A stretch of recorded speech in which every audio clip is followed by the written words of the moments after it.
Muy bien, y también ya Mirna está por acá. Pues vamos a comenzar hoy un nuevo salmo. Es un salmo muy curioso, se van a dar cuenta por qué. Bueno, por así decirle curioso. Es un salmo único, pero creo que es un salmo que nos tiene también muchas enseñanzas, sobre todo acerca de la oración y acerca de la sinceridad que debemos de tener en la oración. A veces tenemos que reconocer que pasamos por valles y que estos valles sí nos afectan emocionalmente. El libro de Job es difícil de entender precisamente por ese aspecto, ¿no? Pero bueno, antes de seguir, vamos a orar, vamos a hacer una oración. Esperamos hacer este salmo en 2 sesiones, probablemente por la introducción sean 3 sesiones, pero que Dios nos guíe en todo esto como siempre nos ha estado guiando. Vamos a inclinar nuestro rostro. ¿Sí se oye bien? ¿Todo el mundo me escucha bien? Ok, perfecto, perfecto. También déjenme poner aquí, pongo aquí en mi computadora, estoy viendo el chat. Si alguien tiene alguna duda, voy a tratar de parar un poquito antes para poder responder cualquier duda o cualquier comentario, ahondar sobre cualquier comentario, ¿no?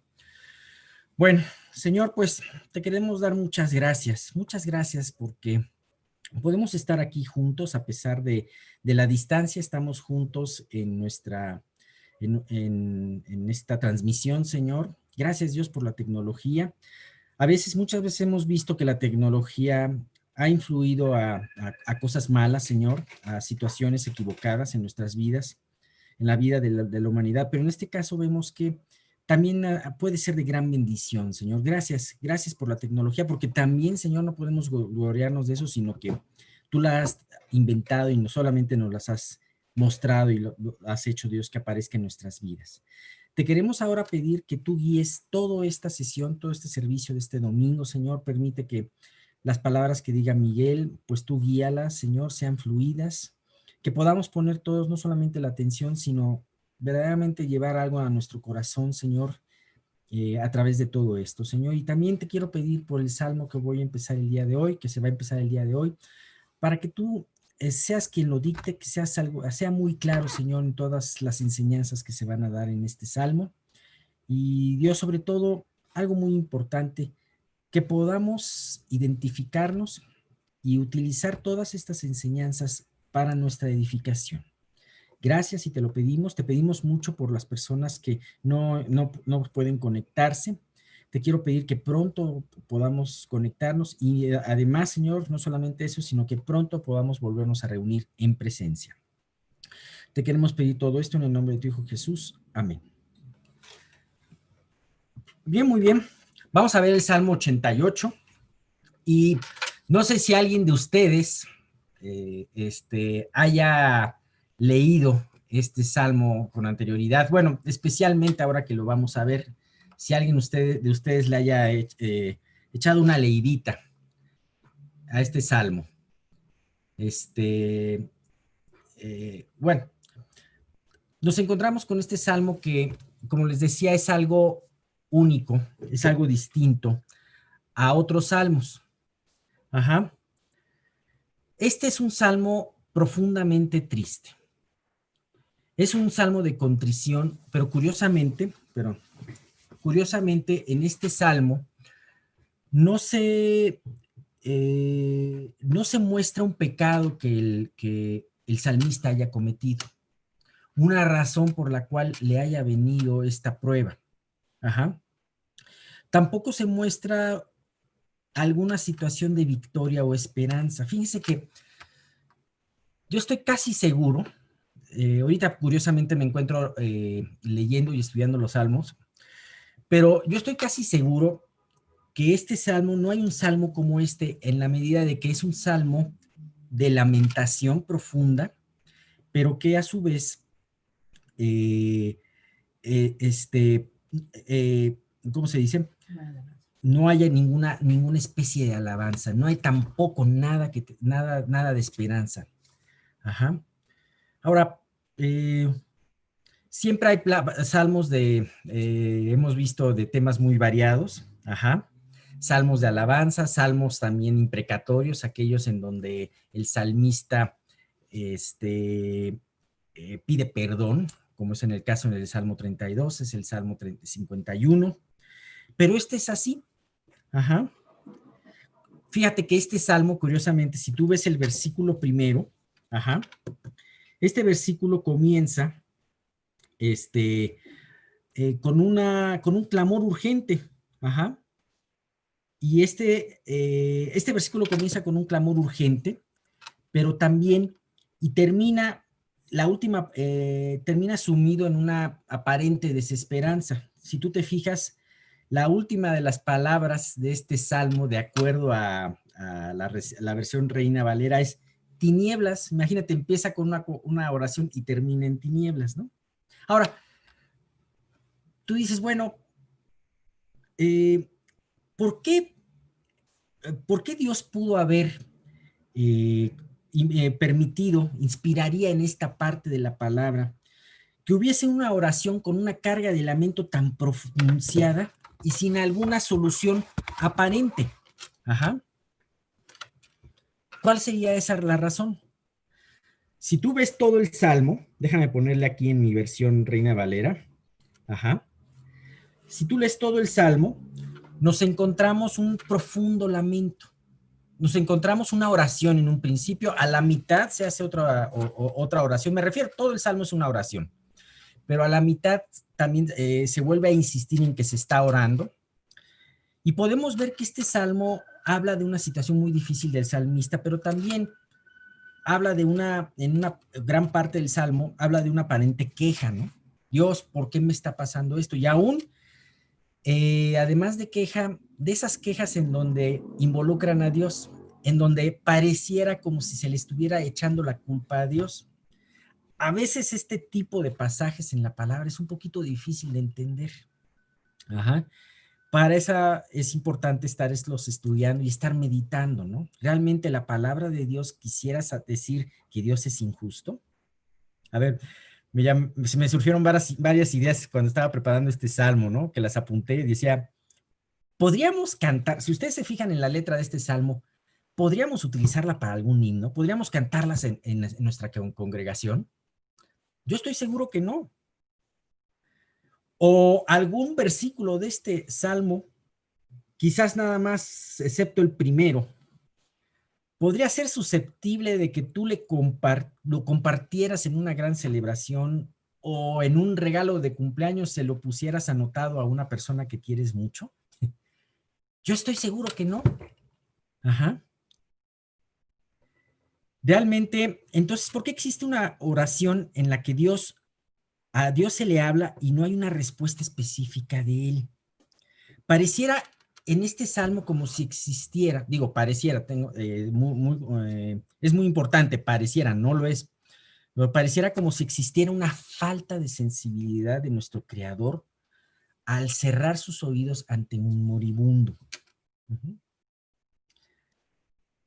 Eso lo vemos por una parte. Sin embargo, si tú te fijas en en la dedicatoria, que está al principio del primer versículo, dice que es un masquil. Recordemos que el masquil es un salmo instructivo o un salmo didáctico, ¿no? Ajá. Y verdaderamente este masquil hace honor a su nombre, ya que, ok, no nos habla de una victoria, no nos habla de una respuesta del Señor, pero sí nos habla de algo muy importante en nuestras oraciones, que lo mencioné al principio, la honestidad nuestra delante de Dios cuando nos acercamos a Él. ¿Qué quiere decir esto, ¿vale? Sí. Ahorita vamos a leerlo, a empezar a leerlo. Si tú lo lees, todo este salmo, se habla de una transparencia y honestidad del que ora. Ajá. Todos los salmos podemos ver que es de alguna manera un ejemplo para enseñarnos cómo dirigirnos delante del Señor. Tenemos muchos ejemplos en los salmos de alabanzas. Ajá. Tenemos muchos ejemplos de esas alabanzas, ya sea por estar en medio de la prueba o ya sea por reconocer una gran victoria que Él nos está dando, ¿no? Tenemos en estos salmos conectados con lo que dice, con las historias de la palabra y muy especialmente con la historia de David. ¿En qué situación se encontraba David cuando escribía un salmo? Y podemos aprender mucho de esto para poderlo aplicar en nuestras oraciones. ¿Y qué nos enseña específicamente? Ya lo dije, este salmo nos enseña a ser honestos en nuestros sentimientos para con Dios. ¿Sabes? No podemos delante de Dios fingir en un momento de crisis. Si aún en algún momento de nuestra crisis nos podemos llegar a sentir abandonados por Él, ¿sabes? Tú puedes decirle, Dios, me siento abandonado. Ajá. ¿Sabes? Podemos contarle este sentimiento. Podemos ver que al contarle y al ser sinceros con Dios, verdaderamente podemos tener un hálito de esperanza sabiendo de que no solamente en Dios vamos a encontrar, sí vamos a encontrar que Él nos corrige, ajá, vamos a encontrar también que Él nos consuela y vamos a encontrar que verdaderamente en todo esto nos da un tinte de esperanza para nosotros, ¿no? Bien, todavía no empiezo a leer el Salmo, pero es muy importante también esto que dice el principio, ¿no? Dice cántico, el primer versículo dice cántico, salmo para los hijos de Coré, al músico principal, para cantar sobre Mahalat, masquil de Emán, Esraíta. Si nosotros vemos en la versión King James, en la versión inglesa y en la versión de la Biblia de las Américas, también que es muy buena versión, aparece una palabra que dice Mahalat, Leanón. Ajá. Ahorita vamos a hablar un poquito acerca de eso, ¿no? Entonces, este libro, este título es un salmo escrito de los hijos de Coré, y especialmente escrito por uno de los cantores que se designaron de estos coreitas, que se fueron designados por el rey David para dirigir las alabanzas en el templo. Este cantor se llama Emán Esraíta. Podemos ver, por ejemplo, varias referencias de Emán Esraíta, por ejemplo, en Primera de Crónicas 15:17, que nos habla de que Emán Esraíta fue elegido junto con otros, junto con Asaf y junto con Jedutún. Hay otras partes donde dice junto a Etán, que es del salmo que vamos a ver el siguiente, el 89.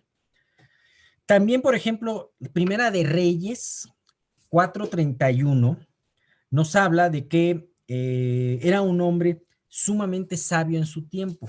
Cuando nos está comentando tiempo después acerca de la sabiduría de Salomón, se nos habla que Salomón era aún más sabio que Emán, Calcolidardo, dice Emán.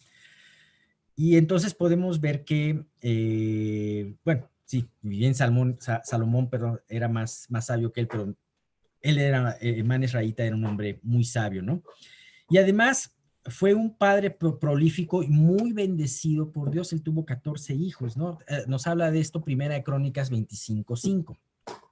Ahora, ¿qué sería lo que Dios llevaría, lo que llevaría a este hombre con tantas bendiciones y atributos dados por Dios a poder escribir un salmo así? Probablemente, y lo he leído en algunos comentarios, haya sido él haya estado pasando un tiempo de postración, alguna enfermedad, una enfermedad que estaba minando su ánimo. Ahora que estamos con toda esta cuestión del COVID, yo creo que, o sea, Dios quiera que ninguno de nosotros personalmente pasemos por todo esto, pero todas estas personas por las cuales se está orando y que están en el hospital y muchos otros, podemos de alguna manera sentir una empatía por cada uno de ellos y un cargo mayor por cada uno de ellos a través de este salmo.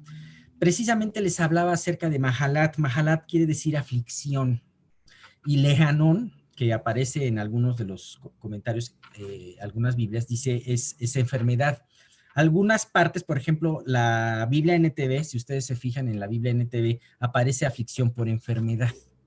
o enfermedad que produce sufrimiento.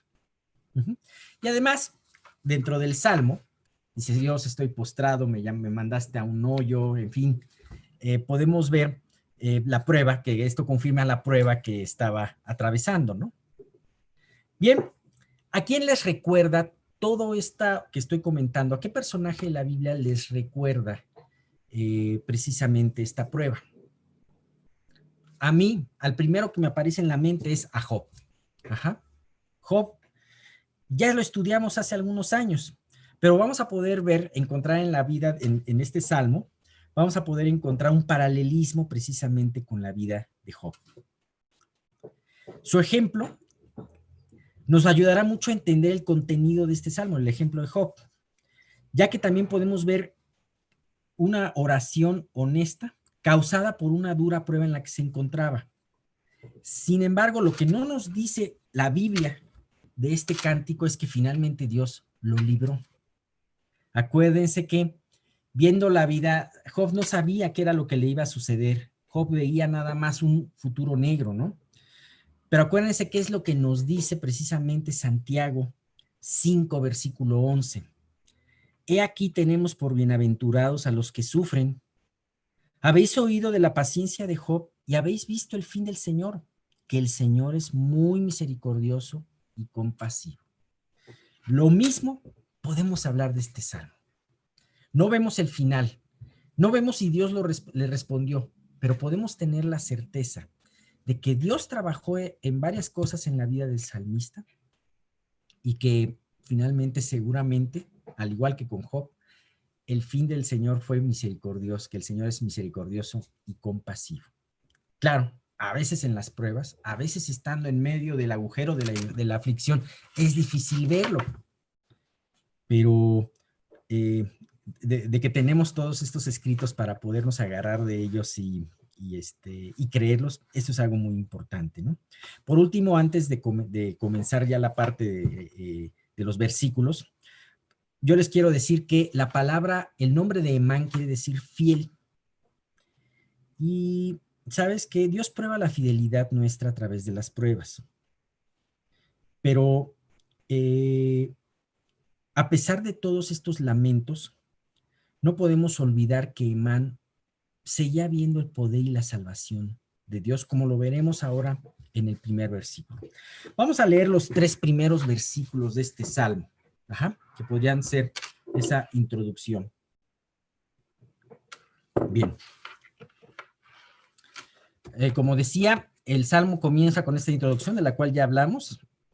Cántico, salmo para los hijos de Coré, al músico principal para cantar sobre Mahalat, masquil de Emán Esraíta. Oh Jehová, Dios de mi salvación, día y noche clamo delante de ti. Llegue mi oración a tu presencia, inclina tu oído a mi clamor. Porque mi alma está hastiada de males y mi vida cercana al Seol. Soy contado dentro de... bueno, hasta ahí vamos a hablar, ¿no? Bien, es precisamente lo que estábamos hablando anteriormente, en donde dice, aunque el salmo es profundamente triste, comienza con una declaración muy importante y de esperanza diciendo, oh Jehová, Dios de mi salvación. Hace referencia a Dios como el Dios de su salvación. Este es un pequeño rayo de luz en medio de un salmo muy oscuro, ya que independientemente de la prueba y de la angustia que el salmista está pasando, sigue viendo a Dios como el único que puede obrar su salvación. ¿Sabes? Es muy importante esto. No importa en qué momento te encuentres, ¿sabes? Lo importante es, como Emán era fiel, seguía viendo a Dios, aunque no entendía nada de su prueba, seguía viendo a Dios como el único Dios salvador, como Job lo veía. Fíjate, Job en uno de sus momentos más amargos de la discusión con sus amigos decía, en Job 13, versículo 15, él decía, voy a poner una parte del versículo, él decía, he aquí, aunque él me matare, o sea, Dios, aunque Dios me matare, en él esperaré. ¿Sabes? Hay una gran tentación, y esto le pasó a la mujer de Job. de maldecir la situación, de maldecir inclusive al Creador y morirnos, como dice la mujer de Job. Pero aquí Emán, a pesar de no tener nada, ni siquiera probablemente su salud para poder asirse, se hacía de la única cuerda que tenía para poderse detener. Ajá. Sus recursos habían fallado, su salud había fallado, sus recursos y la solución estaba muy probablemente inalcanzable para él. Pero fue la esperanza en nuestro Creador la que fue esta cuerda firme. ¿Sabes? Si la prueba en tu vida ha llegado de que tú estés como nunca agarrado, asido de la oración, entonces tu sufrimiento, tu prueba ya empezó a dar los réditos que Dios quería. Si a través de esta situación de aflicción que tú estás pasando, estás orando más que antes o con más fervor, con más cargo, entonces vamos bien. O sea, Dios está logrando algo que quería hacer en tu vida. Uh-huh. Bien, quizás en este salmo nunca se hable de una liberación como en otros salmos, ya que en este primer versículo nos empieza, sin embargo, en este primer versículo nos empieza a mostrar una fe más preciosa que el oro y más preciosa que aún la misma victoria y liberación que seguramente vinieron después. Dice, día y noche clamo delante de ti. ¿Sabes? Este agarrarse a Dios lleva a Emán a clamar de día y de noche.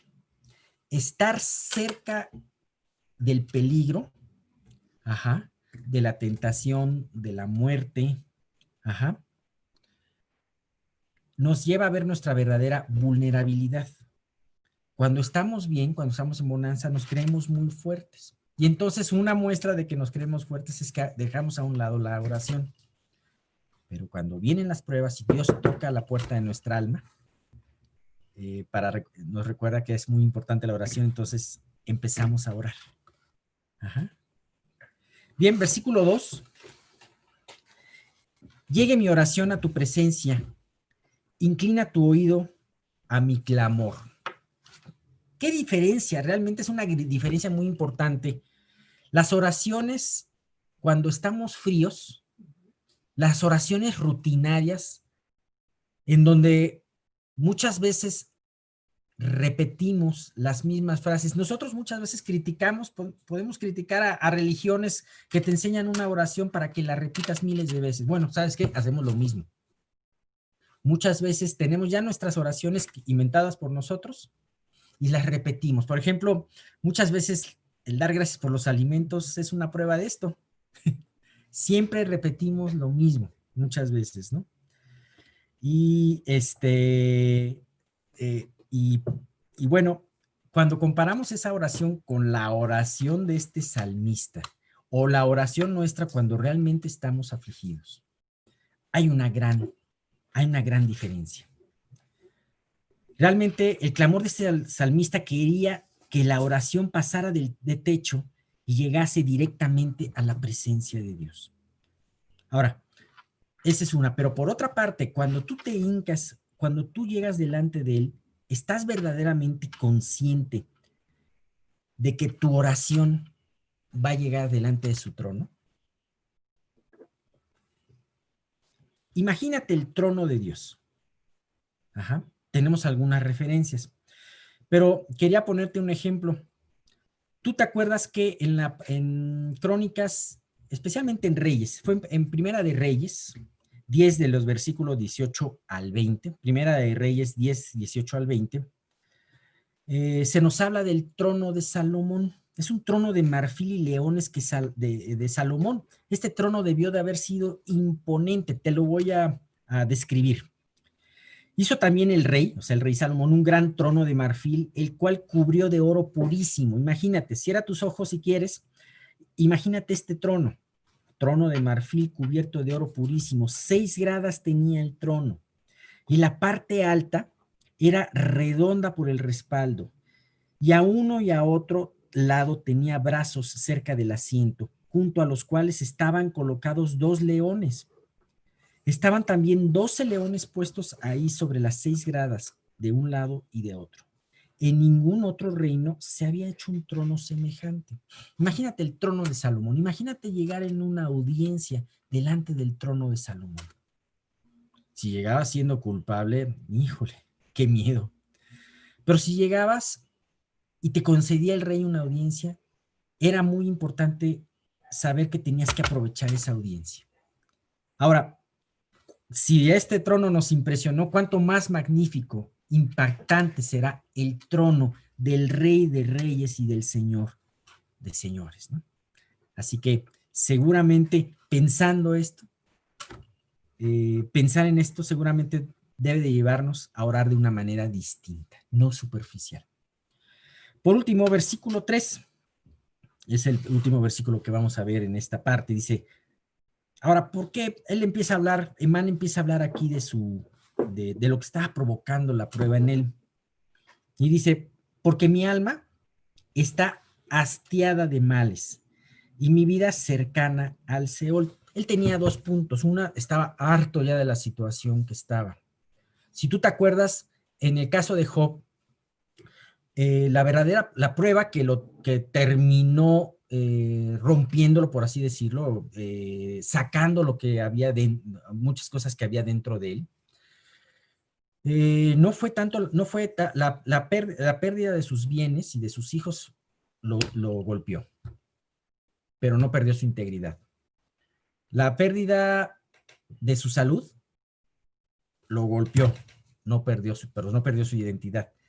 La esposa que lo abandona, que lo deja, le dice, ahora sí que maldice a Dios y muérete, también seguramente le golpeó, pero fue una prueba en donde se utilizaron dos cosas, el tiempo y desde luego sus amigos que no lo alentaron. Ajá. Pero verdaderamente todo esto desbordó como si fuera una copa en donde estuviésele poniendo vinagre, vinagre, vinagre, vinagre, hasta que desborda. ¿Qué desborda? Vinagre. Y vemos que esta oración está cargada de vinagre. Ajá. Entonces, habla de la situación de su alma. Dios, estoy harto. ¿Sabes qué? Se vale decir en la prueba, Dios, estoy harto de la prueba. Ajá. Y mi vida está cercana al Seol. También se veía cerca del peligro, como le habíamos dicho, eh, él se veía cerca de la muerte. Fíjate que decía, sin embargo, lo que no había en esta oración y que es muy importante cuidar, a pesar de que él dice su estado y que él tira ese vinagre que tenía su copa, sin embargo, no hay un enojo contra Dios, ni mucho menos una maldición en contra de él. Decía Spurgeon, por ejemplo, Charles Spurgeon decía que la tribulación en el alma, fíjate muy bien, la tribulación en el alma es, dice, la tribulación en el alma es el alma de la tribulación. Si de por sí el alma con un poco de tribulación es pesada de sobrellevar, una pequeña tribulación nos cuesta trabajo, es una piedrita en el zapato nos termina hartando. ¿Cuál no será la prueba y qué nos sacará de nosotros cuando la tribulación está al tope? Es cuando la angustia nos llega al cuello y sentimos nuestra vida cerca de la muerte, un buen momento para no dejar de orar y aún de hacerlo de una manera ferviente. Dios en su soberanía permite que sus siervos pasen una vida con sufrimiento. Qué diferente al Evangelio de la Prosperidad, ¿no? En donde se dice, conviértete y se acabarán tus problemas. Quien te dice esto te engaña. Al contrario, Dios nos adelanta que podemos pasar sufrimientos. ¿Y sabes qué? El hecho de pensar de que hay muchos siervos cerca y lejos de nosotros, siervos de Dios, teniendo esa vida de sufrimiento, también es muy importante tenerlo en cuenta para interceder por los que se encuentran así, ¿no? Así que vamos a terminar aquí el Salmo y hablar específicamente, lo vamos a recordar en otras ocasiones, lo importante que es ser, número uno, honestos en la oración. Si tenemos un sentimiento, tráelo delante de Dios. Si hay una situación que te está amargando, si tienes vinagre en tu copa, derrámala delante de Dios. Pero muy importante, no dejes de ver a Dios como el Dios de tu salvación. Y sobre todo algo muy importante que vimos en este salmo es, acuérdate de esa, ¿te acuerdas de esa descripción del trono de Salomón? Pues cada vez que dices tú, cierras tus ojos y dices Señor, estás dirigiendo a un trono y, mucho más excelso y alguien sentado en el trono infinitamente más excelso que Salomón. Dice por ahí exactamente, Dani dice, ¿podrías de repetir el significado del nombre Emán? Y bueno, ya Memo le puso fiel. Ajá, Emán quiere decir fiel. Bien, terminamos aquí este estudio. Vamos a, si Dios nos lo permite, vamos a continuar la próxima semana. Bueno, muchas gracias. Bien, pues continuando con nuestro estudio, es muy interesante las explicaciones de este salmo porque nos ayudan a entender cómo Dios siempre está al pendiente, pero tiene un tiempo y a veces hay tiempos que no comprendemos cuál es la causa de lo que estamos viviendo y podemos efectivamente quejarnos en contra de Dios, reclamarle muchas cosas, pero en realidad la confianza siempre va a ser algo que nos ayude a que restablezcamos nuestra relación con Él para que su gracia sea derramada y nos dé consuelo en todas las cosas.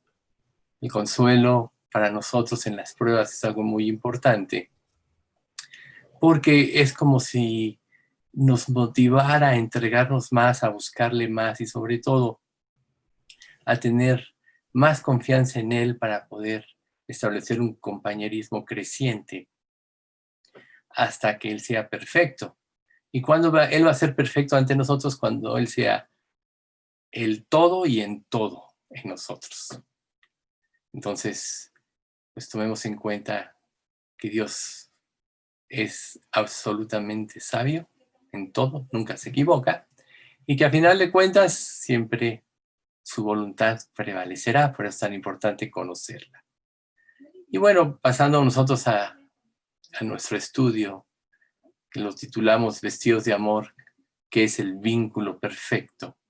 Pues recordemos que Dios, uno de sus atributos es el amor, y es por amor que Él creó al mundo, es por amor que Él hizo todas las cosas, por amor a su Hijo, Él estuvo involucrado y por Él fue hecho todo, y su mismo Hijo, a quien más amaba, fue el que le entregó por nosotros. Entonces eso nos muestra el grande amor de Dios hacia nosotros, el cual debe conquistarnos paso a paso. Entonces el objetivo de un estudio como este es precisamente que nosotros nos vistamos de amor en el sentido de que el amor rodee todos nuestros pensamientos, todas nuestras acciones, que nos va a llevar a la confianza para una entrega total. Recuerden, si nosotros no nos estamos entregando en forma total a Dios, es porque de alguna manera, todavía en algunas áreas de nuestra vida, tenemos desconfianza de Él. Y en una relación, la desconfianza a la larga mata la relación.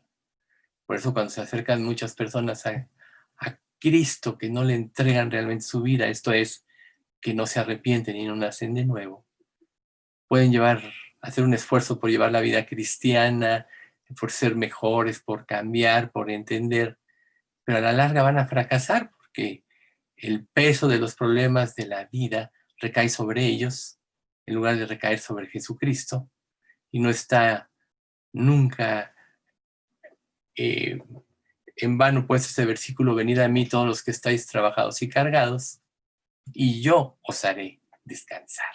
Nunca se les olvide, Él es un Dios infinito que tiene toda la capacidad de llevar nuestras cargas, no solo las nuestras, sino las de toda la humanidad, porque es Dios.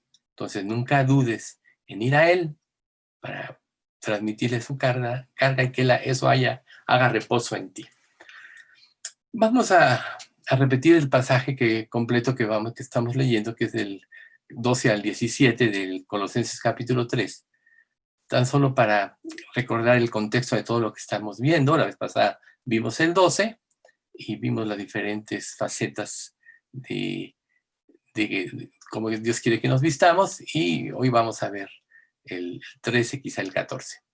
Entonces, dice así: vestidos de amor, pues, como escogidos de Dios, santos y amados, de entrañable misericordia, de benignidad, de humildad, de mansedumbre, de paciencia, soportándoos unos a otros y perdonándoos unos a otros si alguno tuviere queja contra otro.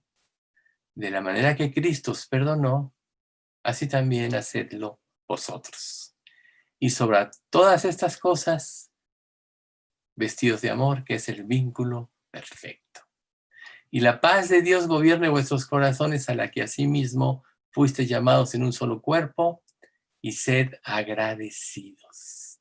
La palabra de Cristo more en abundancia en vosotros, enseñándoos y exhortándoos unos a otros en toda sabiduría, cantando con gracia en vuestros corazones al Señor, con salmos e himnos y cánticos espirituales, y todo lo que hacéis, sea de palabra o de hecho, hacerlo todo en el nombre del Señor Jesús, dando gracias a Dios por Padre por medio de Él.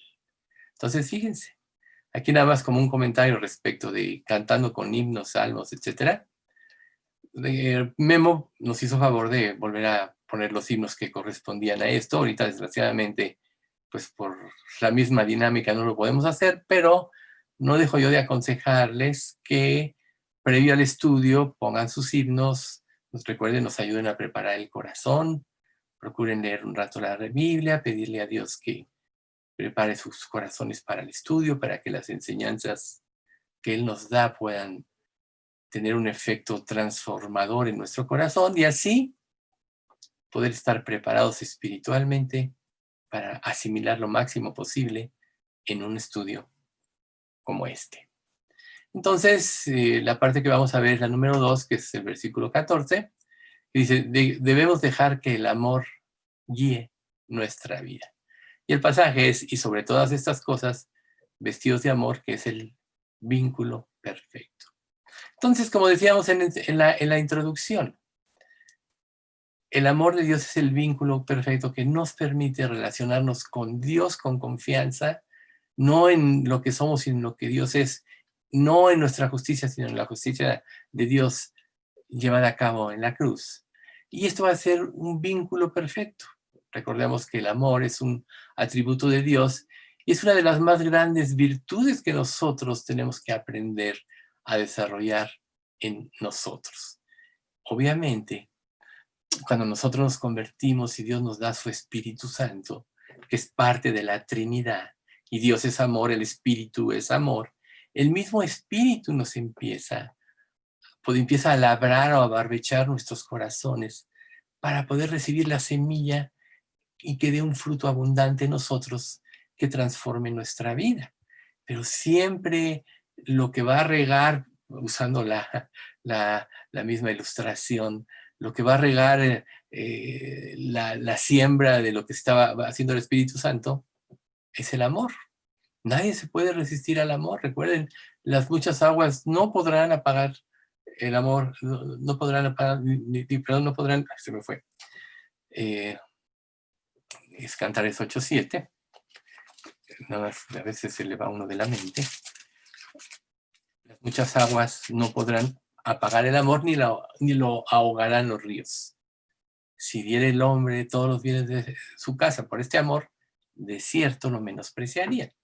Entonces, las muchas aguas son todos los sistemas de pensamiento que el diablo ha metido en la filosofía de este mundo, que nos llevan a rebelarnos contra Dios, que nos hacen dudar de su amor, que nos hacen pensar que la felicidad está en el pecado, en la desobediencia, en la rebeldía, en que tomemos nuestras vidas en nuestras manos. Pero si el amor rige nuestras vidas, ninguna filosofía ni ninguna presión en nuestra vida va a quitarnos la confianza en el amor de Dios, que nos va a permitir actuar siempre correctamente, conforme al amor. Entonces, Nosotros tenemos que tener presente que si en nuestra vida hay rencores, que si no hemos aplicado el perdón en alguna forma, en algún pecado, esto va a repercutir en nuestras relaciones, pues con las demás personas y principalmente en nuestra relación con Dios. Por eso, hablando del amor, y tenemos nosotros que tener una limpia relación con Dios, y la única manera es la santificación. Y la santificación no quiere decir que nosotros no pequemos, sino que cada pecado del cual tomemos conciencia en nuestra vida, tenemos que ir con Dios, pedir perdón, aunque Él ya nos dio en Cristo un perdón infinito. Ese perdón es importante para nosotros, para que nuestra conciencia se libere y sobre todo, como dice Primera de Juan 1:9, para librarnos de toda maldad. ¿Cómo te puedes relacionar con un Dios bueno y santo si en ti hay maldad producida por el pecado? No es posible. Entonces, nosotros ante cualquier circunstancia, y sobre todo en este punto que estamos viendo respecto de nuestra relación con el Señor, tenemos que evitar tener rencores, resentimientos con cualquier persona, para que Dios, apropiando el perdón, nos permita relacionarnos primero con Dios y por consecuencia lógica con los demás. Entonces tú podrías decir, oye, pero ¿cómo puedo hacerlo si siento tantos rencores en mi corazón? Es verdad, cuando uno tiene resentimientos por algo, a veces tú dices, sí, Dios dice que perdones, voy a perdonar, pero el rencor sigue ahí. Pues mira, la respuesta para empezar a quitar todos estos rencores es apropiando el perdón de Dios.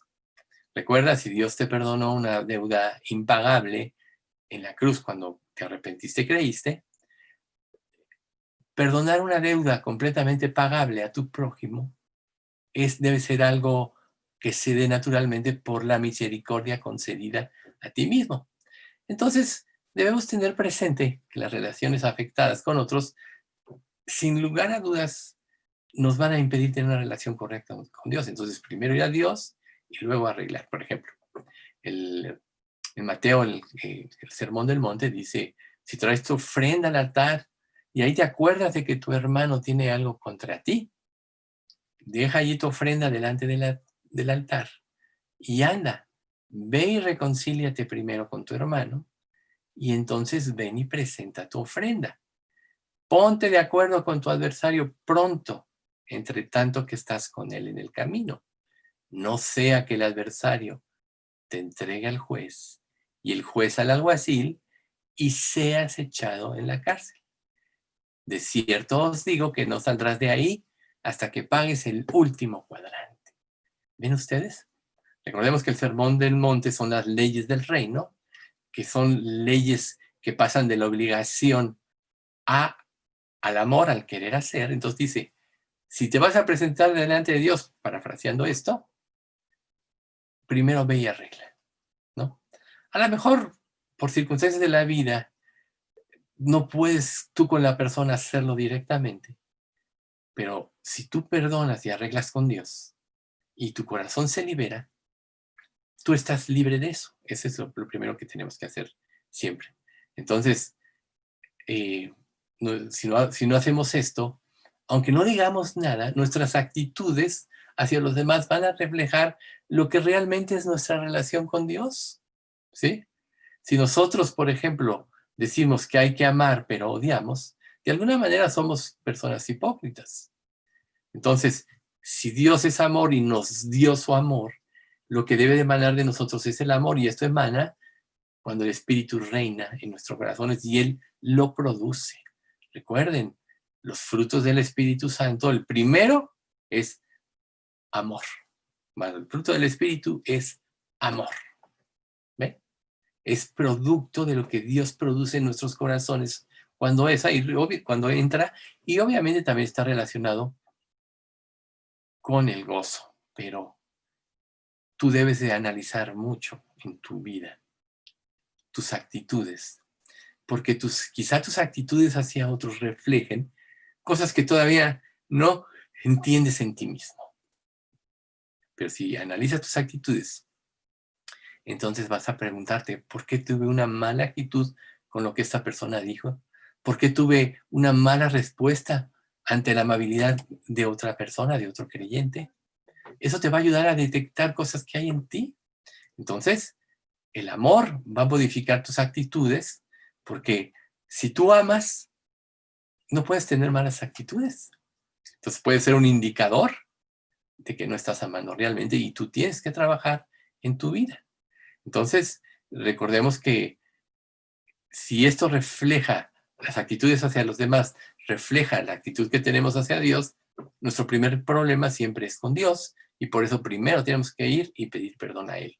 Si recordamos la oración de Daniel, Daniel, uno de los mejores creyentes de toda la historia, al que Dios le dijo, eres muy amado, directamente se lo dijo, Daniel, cuando confesó los pecados de la nación, ahí por el capítulo 9 o 10 del libro de Daniel, lo primero que dijo, hemos pecado, hemos sido rebeldes, te desobedecimos. Se incluyó. Entonces, si tú en tus oraciones o en tus problemas o en tus resentimientos hacia otros, en tus actitudes, no te pones en el primer lugar de la lista, difícilmente vas a poder arreglar. Entonces, nosotros debemos tener presente que en la vida generalmente proyectamos lo que no podemos ver en nosotros, que ese va a ser otro indicador.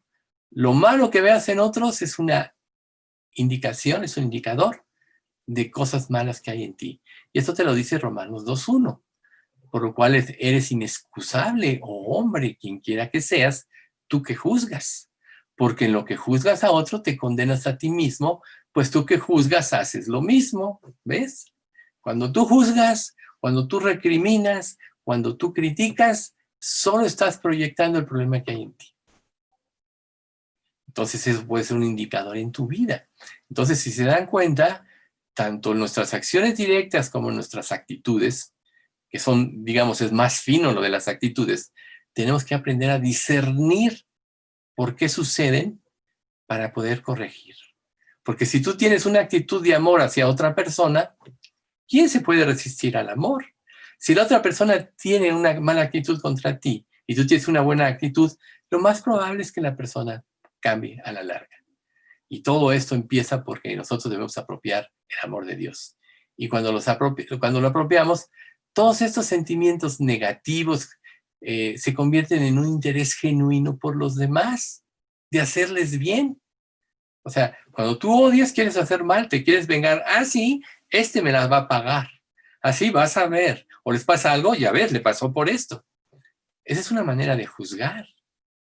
Pero cuando tú amas, más bien el amor te va a mover a la misericordia y a orar por la persona. Y al orar, no la puedes odiar. Al orar no puedes tener resentimiento contra ella. Todo eso se debe de disipar ante el amor. Por ejemplo, por eso Pablo en 2 Corintios 12:15 dice, y yo con el mayor placer gastaré lo mío. Y aún yo mismo me gastaré del todo por amor de vuestras almas. Aunque amándoos más, sea amado menos.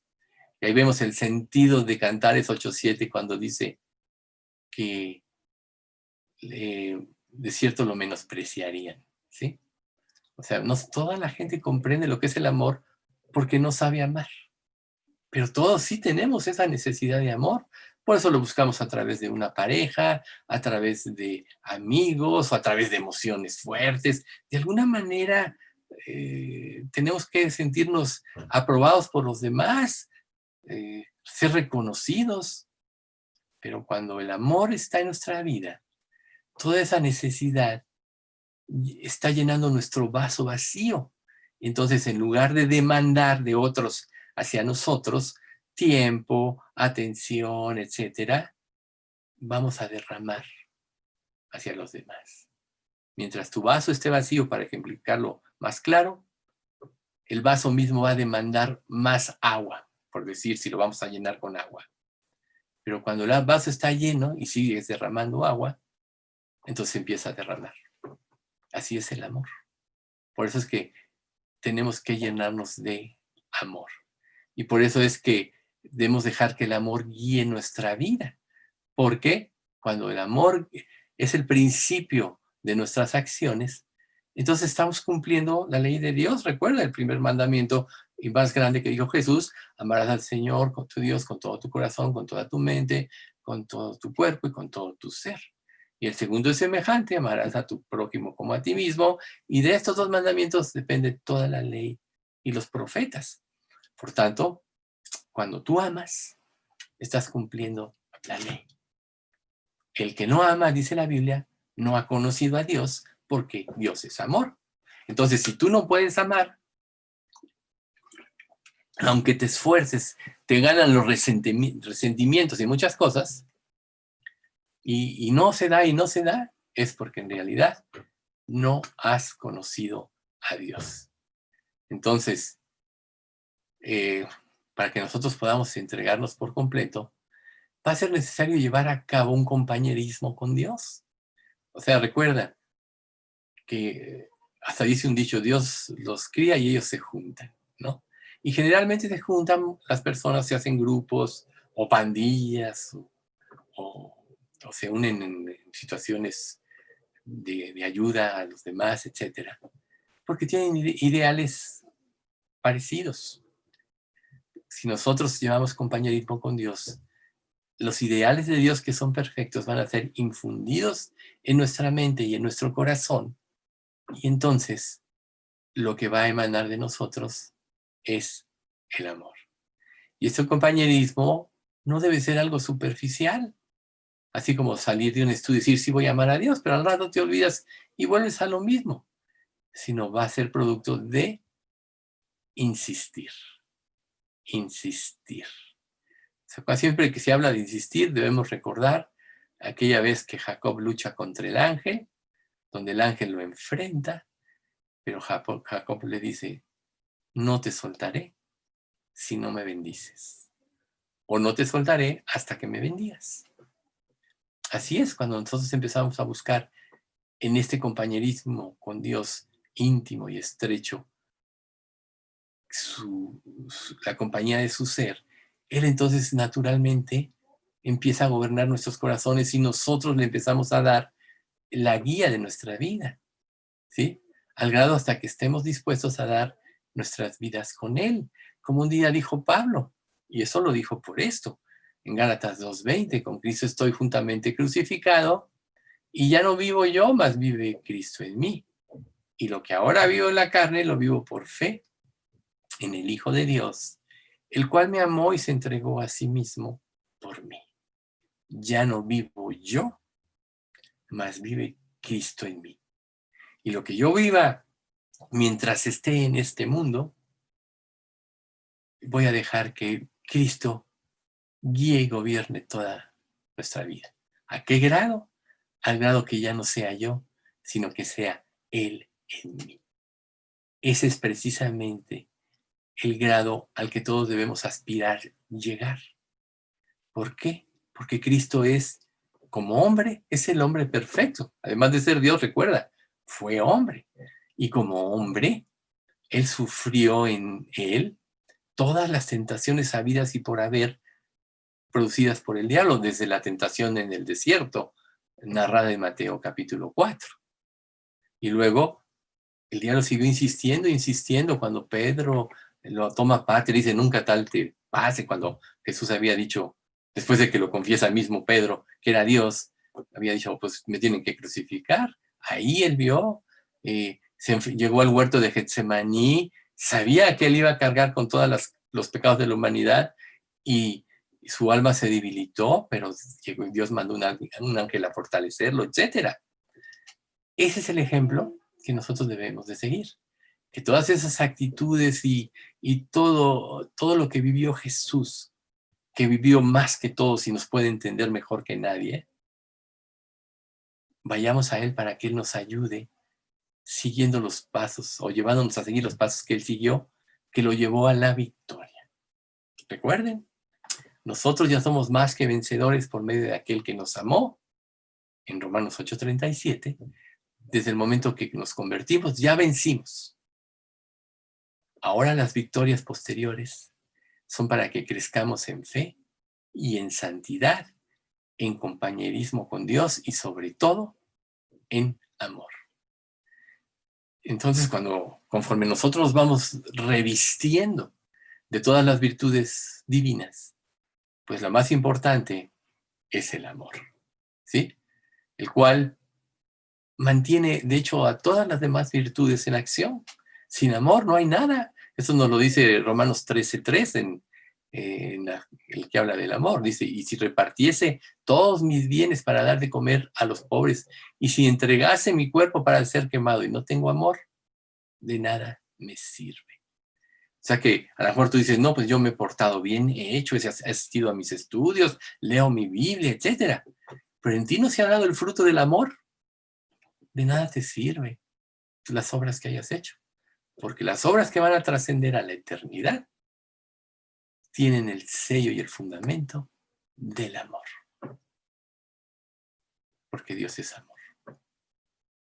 Y si Dios está en ti, el amor de ti debe de ser producido por Dios.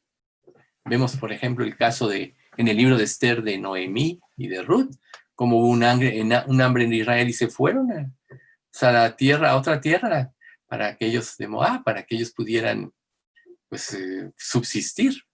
Y ahí se muere su esposo, ahí se mueren sus 2 hijos, y se queda con sus 2 nueras. Y bueno, él le dice, pues regrésense, cásense y hagan una vida, porque ya no me queda nada que dar, ni siquiera tengo una dote, y si yo estuviera con un varón hoy y me embarazara y tuviera un hijo, ¿habrían de esperarse a que el hijo tuviera edad? No, váyanse. Y la que se quedó fue Ruth. Dijo, no, yo te voy a seguir, e iré a donde tú quieras que vaya, tu Dios será mi Dios. Porque ella había visto en esta familia, y en este caso en su suegra, el amor de Dios.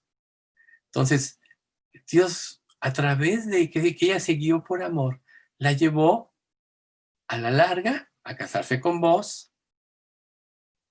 Vos vio en ella una mujer virtuosa y no dudó, ya era un hombre maduro, sabía que iba a escoger, pero a la larga quedó en la línea mesiánica.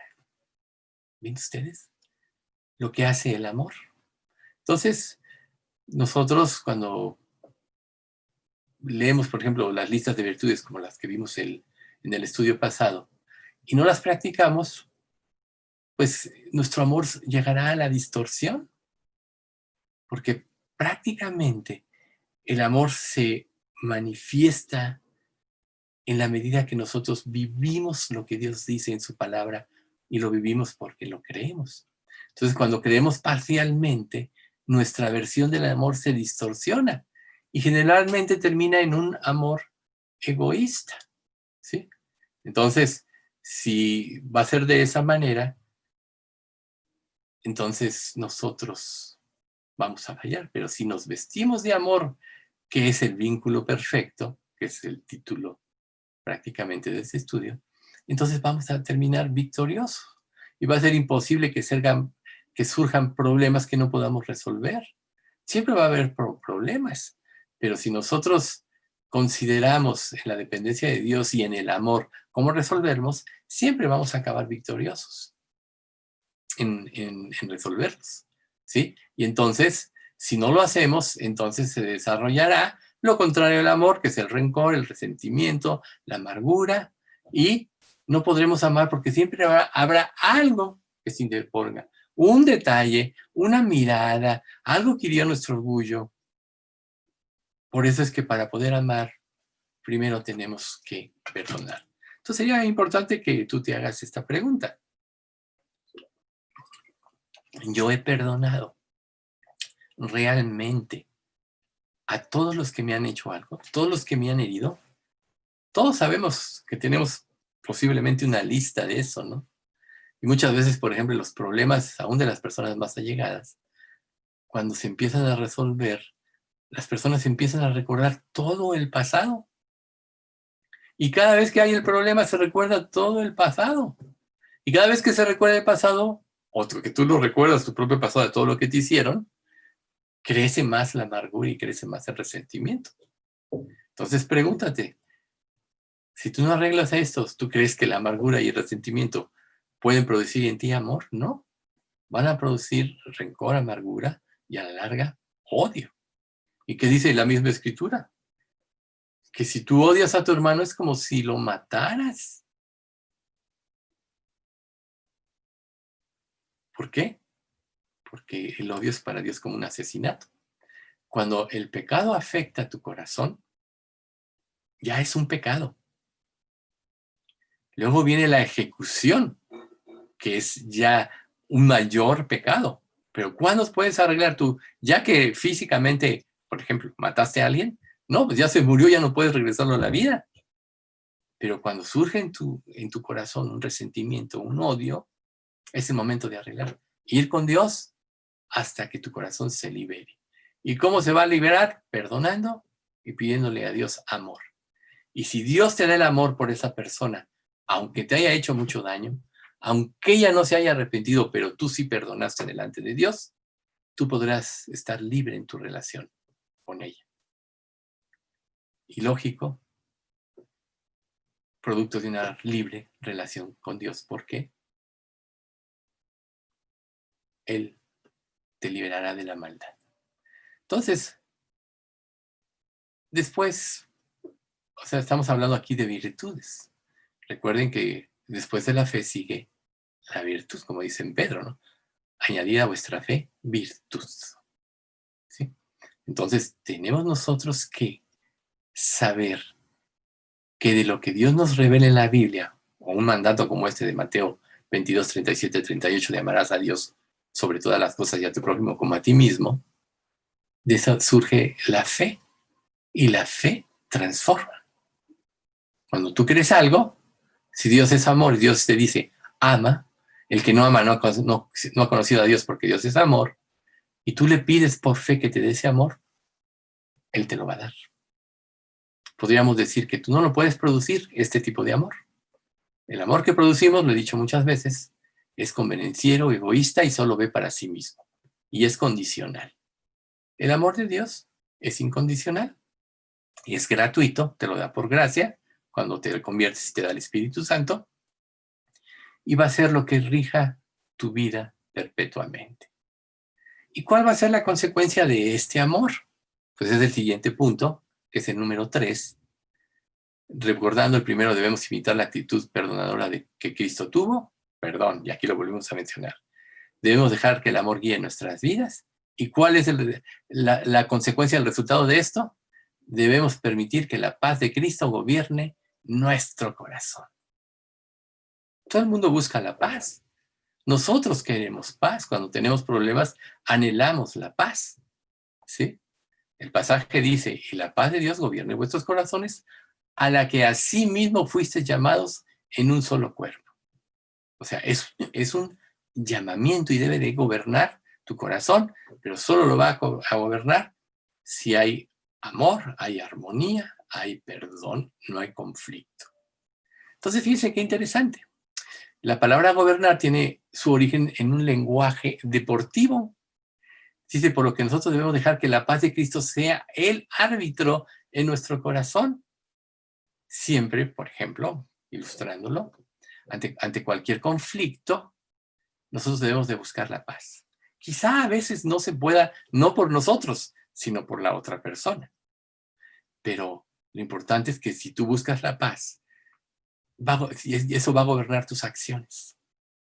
¿Sí? Por eso el sentido griego de la paz es árbitro. ¿Ven ustedes? Por eso tiene un sentido deportivo. Entonces, todos los creyentes debemos aprender a vivir en paz, primero con Dios y luego con los demás. Y esto no se puede lograr si no vivimos, reitero, en armonía con Dios y con nuestros semejantes. Y volvemos a incidir o a insistir en este término. Esto no se logrará si no perdonamos a los demás de las cosas que nos han hecho. Cuando tú perdonas, tú eres liberado. Si la otra persona no reconoce, no se arrepiente, no quiere cambiar, el problema ya no es contigo, es con Dios. El problema no es que tú tienes que juzgar, te voy a castigar con el látigo de mi desprecio. No. Simplemente debemos dejar que Dios entonces haga un trabajo en esa persona y orar por su salvación. Y si es creyente, pues orar porque Dios le dé amor. Pero nosotros nunca debemos cambiar nuestra actitud. Entonces, siempre, en toda relación, nuestro corazón siempre será el centro del conflicto. Porque ahí es donde se luchan las batallas, ahí es donde están nuestras emociones, nuestros sentimientos y deseos, nuestros temores y esperanzas, nuestra confianza y desconfianza, nuestra envidia y nuestro amor. Muchas veces, por ejemplo, una persona odia porque en lo profundo está motivada por la envidia y no puede soportar que otro tenga lo que ella desea y que no, y que Dios no le da y que no puede tener, ¿no? Recuerden que el corazón es engañoso y perverso más que todas las cosas. Entonces, el diablo siempre nos va a atacar en nuestras emociones. Pero la palabra de Dios siempre nos va a llevar a la razón. La razón debe prevalecer en nuestra vida sobre las emociones. Por eso es que cuando nosotros le hacemos peticiones a Dios, Él siempre nos lleva a entregar. Como dice Filipenses, por nada estéis afanoso. Y no sean conocidas vuestras peticiones delante de Dios en toda oración y ruego con acción de gracias. Y la paz de Dios, a la cual fuisteis llamados, guardará vuestros pensamientos y vuestros corazones en Cristo Jesús, Señor nuestro. Entonces, Dios nos pide que depositemos para tenernos en paz. Y el resultado de nuestras peticiones depende de Él. Él puede decir sí, no, todavía, ¿no? Pero lo importante es que cuando tú depositas algo en Dios, ya tus emociones quedaron anuladas por la razón, por la fe, por la confianza en Dios. Entonces, siempre va a haber una lucha entre nuestros sentimientos y nuestros deseos también. Muchas veces nuestros deseos guían nuestros sentimientos y es ahí donde puede surgir, como decía hace rato, de la envidia y el odio, ¿sí? Igual, todos tenemos temores y esperanzas, esa lucha, ¿no? Tenemos la esperanza de que Dios nos va a sacar adelante, etcétera. Pero están los temores de lo que se ve, por ejemplo, ahorita en la pandemia, con pues todo esto que se dice y la crisis económica y la gente que ya no tiene trabajo y está robando o atracando, rompiendo vidrios, etcétera, ¿no? Lo hemos visto en los noticieros de todo el mundo, ha sucedido, pero siempre si nosotros buscamos un equilibrio usando las promesas de Dios, esto nos va a inclinar siempre a la dependencia de Dios. Entonces ya no habrá temores y la esperanza se hará más fuerte. Como dice Romanos 5:5, y la esperanza no avergüenza porque el amor de Dios ha sido derramado en nuestros corazones por el Espíritu Santo que nos fue dado, fíjense, ¿no?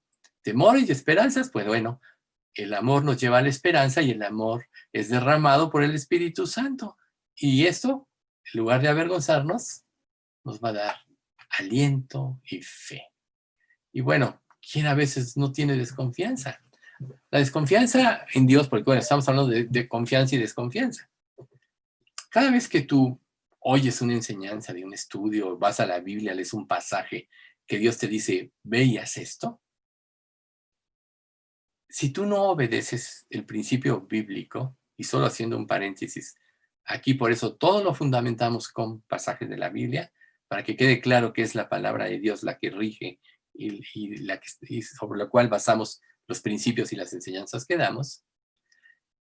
Si tú oyes un precepto que está amparado por un mandamiento, y sales de un estudio, tienes tu tiempo devocional y Dios te muestra algo y sales y no lo obedeces, ¿qué estás manifestando?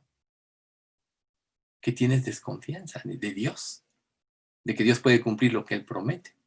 Que tienes desconfianza que si Él te dice, sé valiente en lo que vas a hacer, puedes tú ser cobarde porque no crees que Dios te vaya a sacar adelante. Entonces, El origen del pecado es la falta de confianza en el amor de Dios. Y eso lo que menos de traer paz, trae turbación, ¿no? Como el día que Dios juzgará, ¿no? Túrbete, Jehová, con tu ira, como Dios le dijo a Abraham a Acán, Josué a Acán, ¿no? Túrbete Jehová con su ira. ¿Por qué? Porque Dios les dio un mandamiento y él desobedeció y afectó a toda la nación de Israel. Recuerden, el manto babilónico, los lingotes de oro que escondía en su tienda. Entonces Dios la próxima batalla les hace tener una derrota. Y luego dice, bueno, es que hubo pecado. Josué está llorando y dice, no llores, es que hay pecado en Israel. Y bueno, ya echan precisamente, usan las suertes que se usaba mucho en Israel para definir la voluntad de Dios a través del Urín y del Tumín. Y ya acá queda desenmascarado, dice, bueno, decláranos, bueno, pues sí, tuve codicia y robé y esto, bueno, turbaste a Israel con esta desobediencia, túrbete Jehová con tu ira. Entonces, cuando tú vas del lado del amor, viene en ti la paz, la reconciliación. Y si la otra parte no quiere, allá ella con Dios. Pero lo importante es que tu confianza debe estar basada en lo que Dios dice, y si tú no obedeces, solo estás manifestándole a Dios que no le tienes confianza. Y todos, incluyéndome, desobedecemos.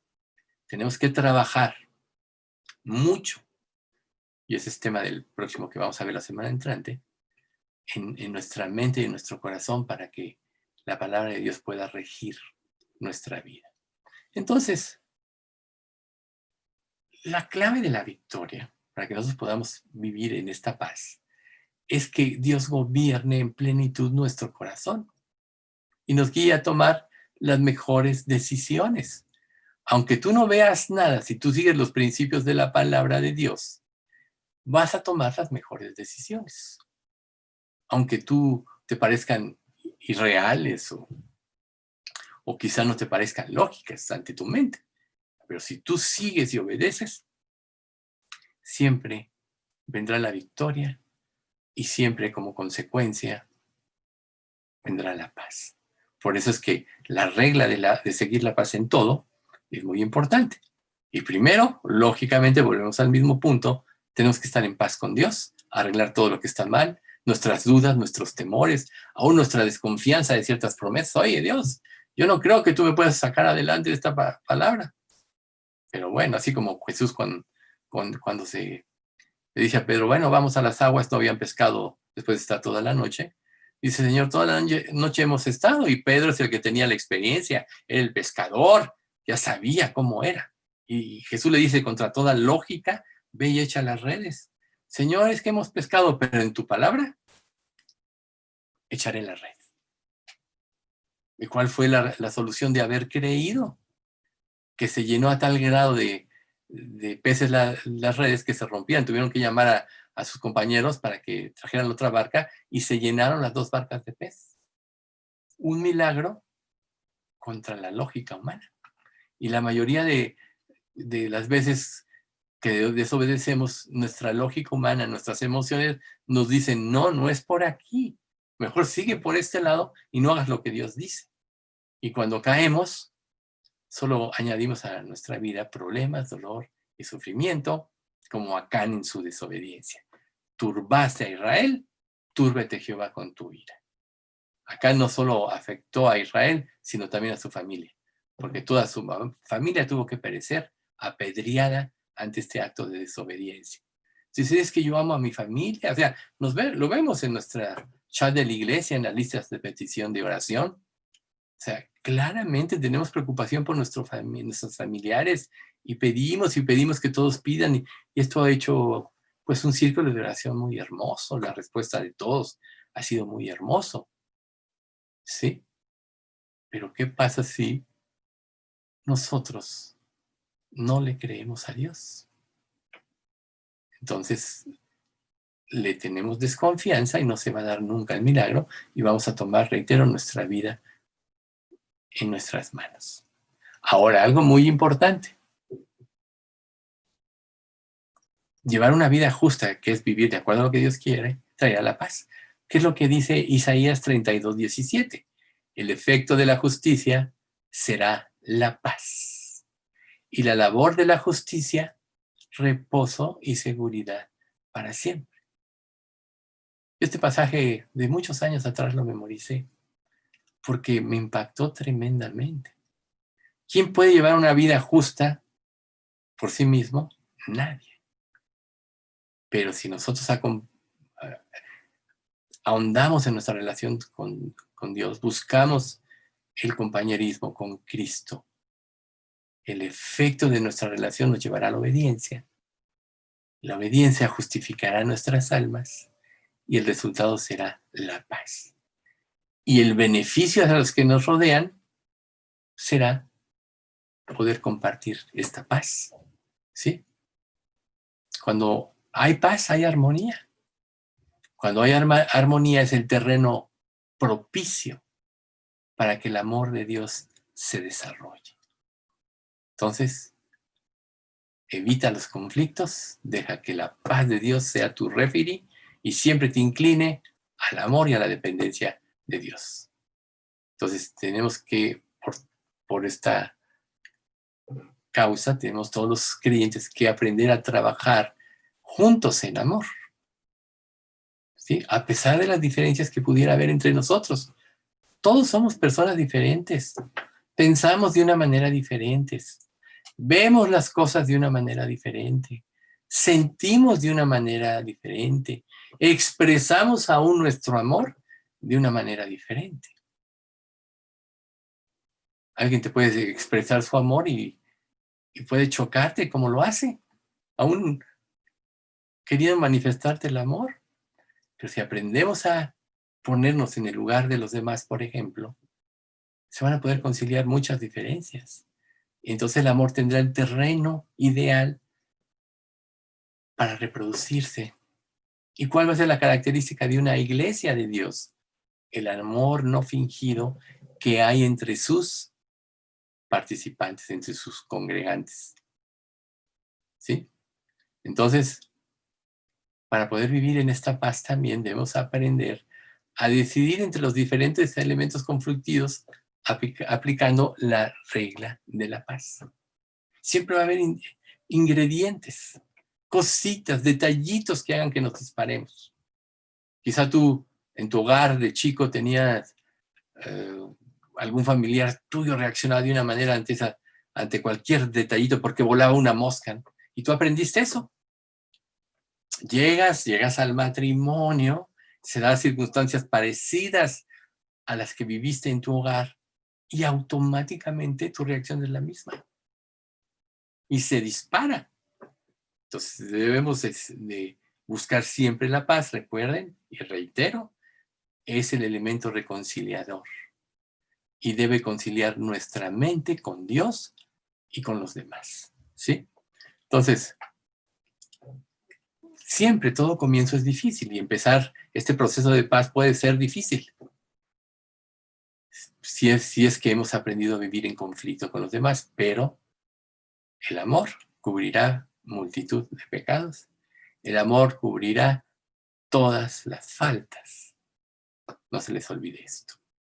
Entonces, si comenzamos a ejercitarnos para mantenernos en esta paz, sobre todo en la dependencia de Dios, entonces veremos que poco a poco, con paciencia, lograremos la verdadera paz con Dios, la verdadera paz y armonía con los demás. Y en un caso extremo, si esto nos llevara, si viviéramos en un entorno de conflicto, nuestra paz puede llevar a la paz a otros. Nos lleva a conciliar. Recuerden, el Sermón del Monte, bienaventurados los pacificadores, porque de ellos es el reino de los cielos. ¿Sí? Los pacificadores son los que pueden conciliar a las personas con Dios y son los que pueden conciliar los conflictos con los demás. Eso es lo que es ser pacificador. Y Dios dice, bienaventurado son los pacificadores. Entonces, hacer caso omiso de lo que Dios dice nos va a marcar finalmente como personas conflictivas y afectaremos nuestra familia, nuestro trabajo, a nuestras amistades y a nuestros conocidos. Y no es eso lo que Dios quiere. Por eso el mandato es, debemos permitir que la paz de Cristo gobierne nuestros corazones. Y si tú vives en paz, podrás ayudar a otros a tener esta armonía y los podrás ayudar a reconciliarse si son incrédulos con Dios, o podrás ayudar a otros a llevarlos a una mayor entrega y comprensión de estas verdades profundas de la palabra. Ahí vamos a dejarle por hoy. La próxima vez ya seguiremos con el punto número 4, que habla del agradecimiento. No sé si hay alguna duda referente a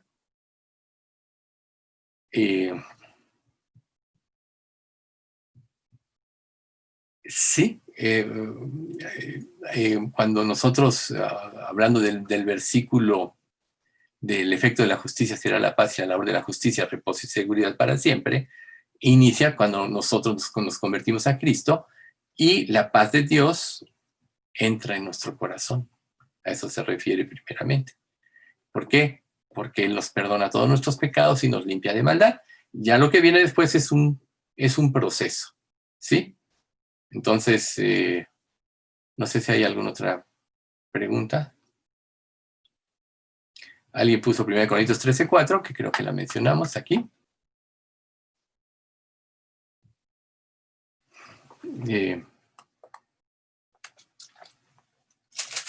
Específicamente, el amor es sufrido, es benigno, el amor no tiene envidia, el amor no es jactancioso, no se envanece. Todo este capítulo de Corintios pues habla de lo que es el verdadero amor y lo que es un amor imperfecto, ¿sí? Pero al final de cuentas, ahora permanecen la fe, la esperanza y el amor, estos tres, pero el mayor de ellos es el amor. La conclusión de este capítulo 13 de 1 Corintios es: el amor sobrepasa todo entendimiento, como dice Filipenses 3:14, y guardará nuestras mentes y nuestros corazones en Cristo Jesús, Señor nuestro. ¿Hay alguna? Hoy vamos a terminar aquí entonces el estudio. No sé si hay alguna duda de alguien sobre las cuestiones que comentamos. La vez pasada me salí muy rápido, pero bueno, aquí estamos.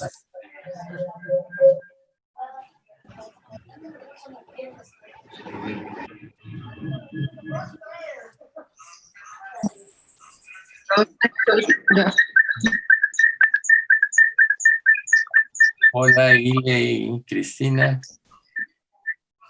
Hola, ¿cómo está? Hola. Bueno, que desde España nos estén viendo. Sí, gracias a Dios. Qué bueno. Ya Quedó claro lo de Sí. Corintios 13, 32, perdón, lo de 17. Hasta allá arriba. Sí, ya está.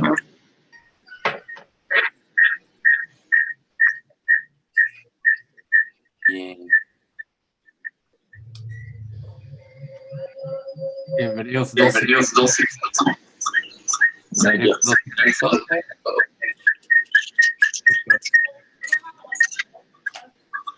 Que dice así: seguir la paz con todos y la santidad sin la cual nadie verá al Señor. Sí, es otro papel importante para este estudio, ¿verdad?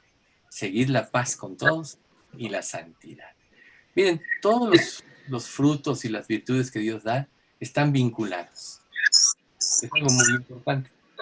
No se dan aisladamente, sino se dan consecuencia unos de otros en la medida que nosotros vamos obedeciendo. Pero siempre el fundamento de todo esto es el amor. Y entonces el amor empieza a producir virtudes. Las virtudes que forman parte del carácter de Cristo empiezan a regir nuestra vida. Entonces, seguir la paz con todos, pues es algo muy importante. Parece que el micrófono de Memo y Mario está muy cerca. Por ahí me dice. ¿De quién? Sí, porque luego suena algunos micrófonos. Digo, no está bien, no está mal que estamos ahorita conectados todos, pero luego puede sonar, ¿verdad? Luego...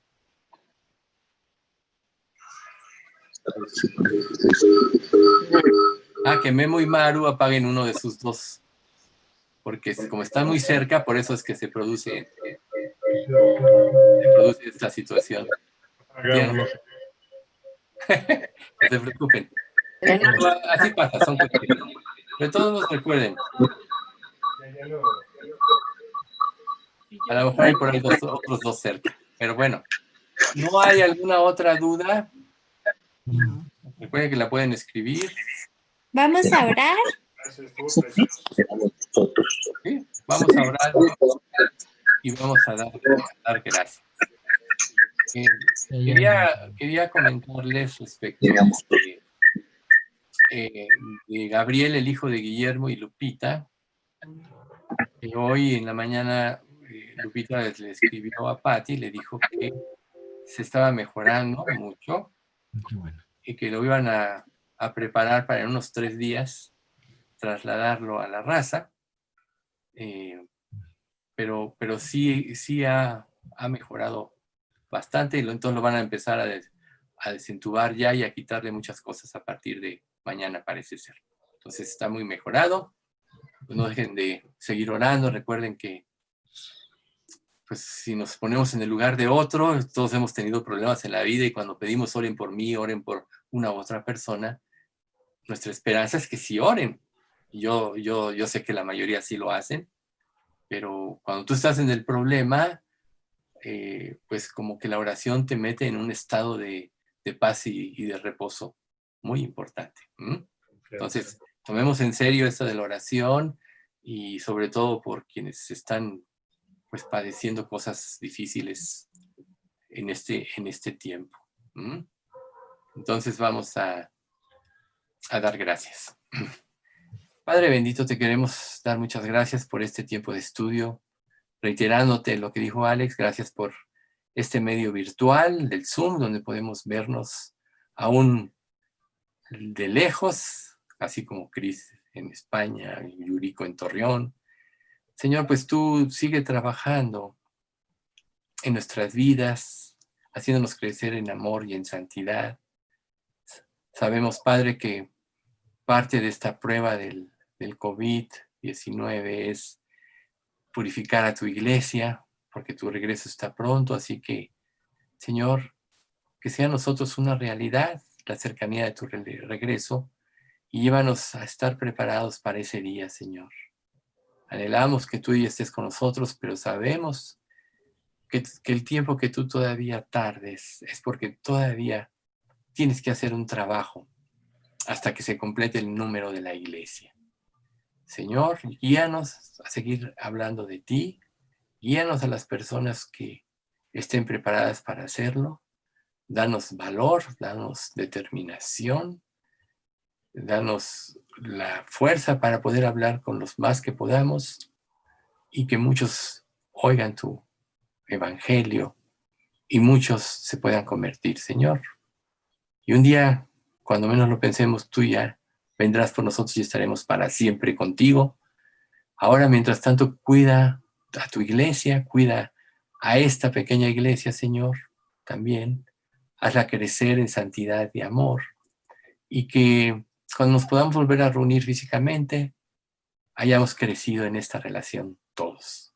Mientras tanto, Padre, mientras haya peligros y no podamos congregarnos, tú suple por medio del poder de tu Espíritu Santo, el que no estemos físicamente compartiendo, y hace el mismo trabajo en los corazones de cada uno de nosotros.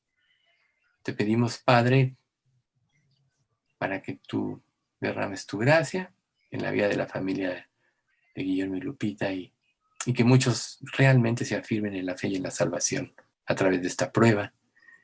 Y que todas estas personas que se ponen en el chat siempre sea lo prioritario su salvación, Señor. Guárdanos en esta semana, guárdanos de ser contagiados del COVID. Todo esto en nombre de Cristo Jesús. Te lo pedimos. Amén.